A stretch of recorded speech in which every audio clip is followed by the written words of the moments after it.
Hi guys, welcome back to Callie J's Kitchen. In today's video, I'll take you guys back in the kitchen with me and we are going to prepare this amazing Jamaican steamed butterfish.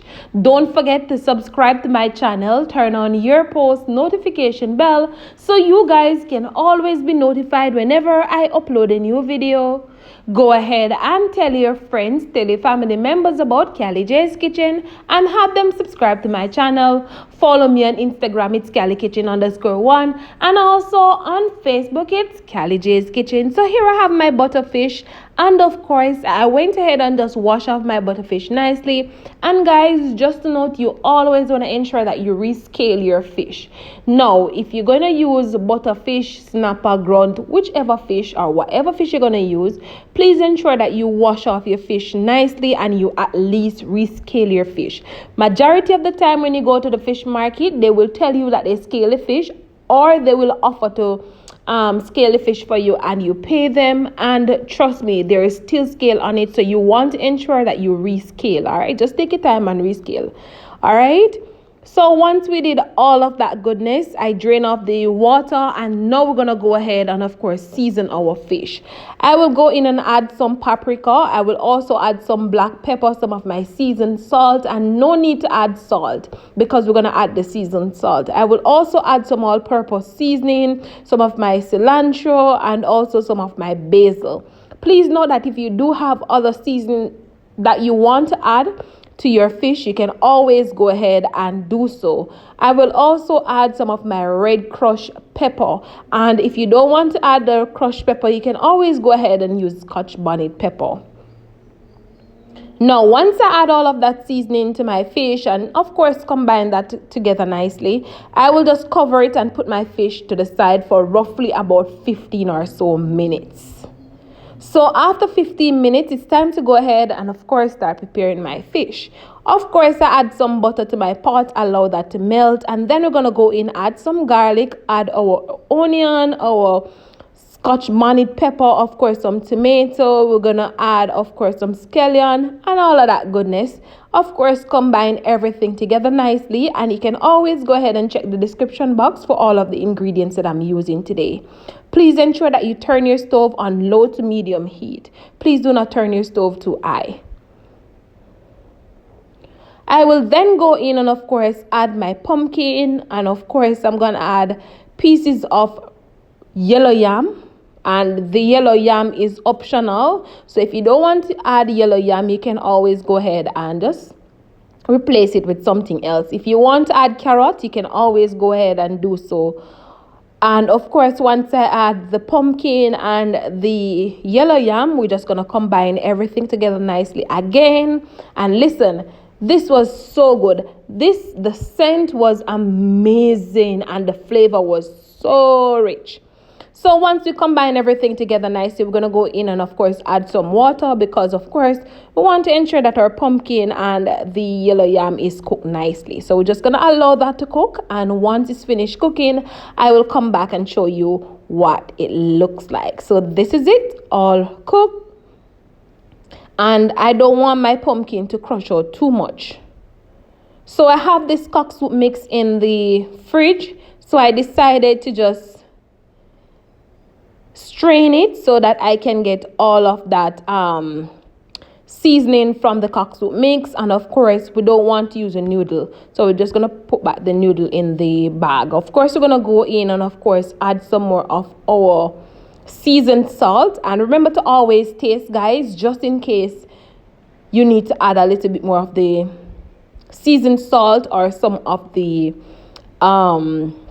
all-purpose seasoning. So once we add all of that goodness, we're just going to combine everything together nicely again, and we always want to ensure that you add some parsley and some more of your cilantro, and of course some of your basil, and a little bit more of your black pepper. So like I said, you don't have to add the red crushed pepper. You can always go ahead and add your Scotch bonnet pepper, and of course I add Scotch bonnet pepper to this as well. So we're just going to combine everything together nicely, and then we're going to go in and of course start adding the fish. Please remember, guys, to turn your stove on low to medium heat. So we're just going to start by adding our fish one at a time.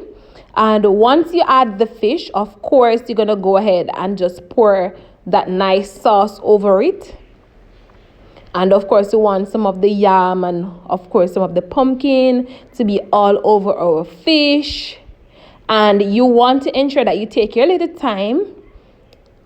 And of course, you want to ensure that you get that sauce all over your fish. So the container that I seasoned my fish in, what I'm going to do, I'm just going to go ahead and of course pour some water in it just to get all of that seasoning out, and then I'm going to go ahead and just pour it all over my fish. Now you want to ensure that the water is hot or warm, and then you're just going to go ahead and pour it all over your fish. And again, you're going to allow this to come to a boil before you add the okra. Now I know some persons don't like okra, and you don't have to add the okra if you don't want. Listen, you guys just have to be creative, like I always encourage you to be, and just be you in the kitchen. So you can always go ahead and prepare this for dinner.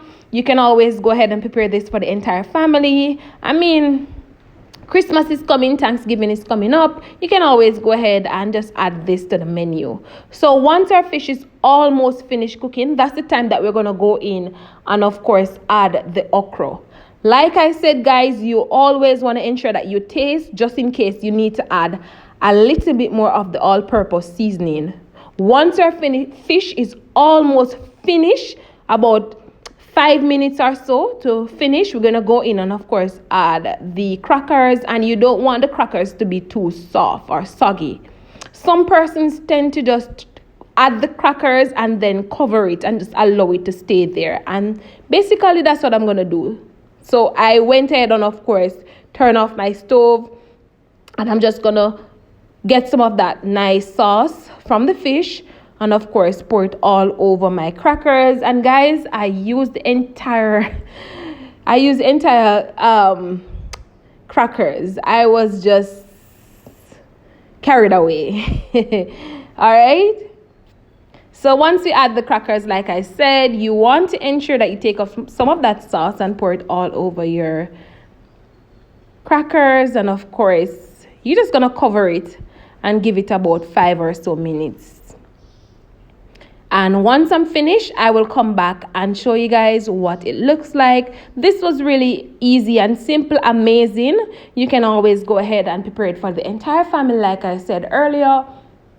And I'm sure they will enjoy it. And you will have fun preparing this amazing fish.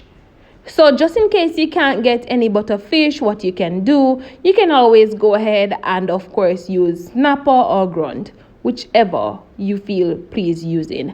And basically this is it, the final product of my amazing Jamaican steamed fish. I hope you guys enjoyed today's recipe. I hope you guys go ahead and try it out and let me know what you think about this amazing recipe. Tell your friends and your family members about Callie J's Kitchen and have them subscribe, and see you guys tomorrow for another awesome recipe. Bye guys, and thank you again for watching.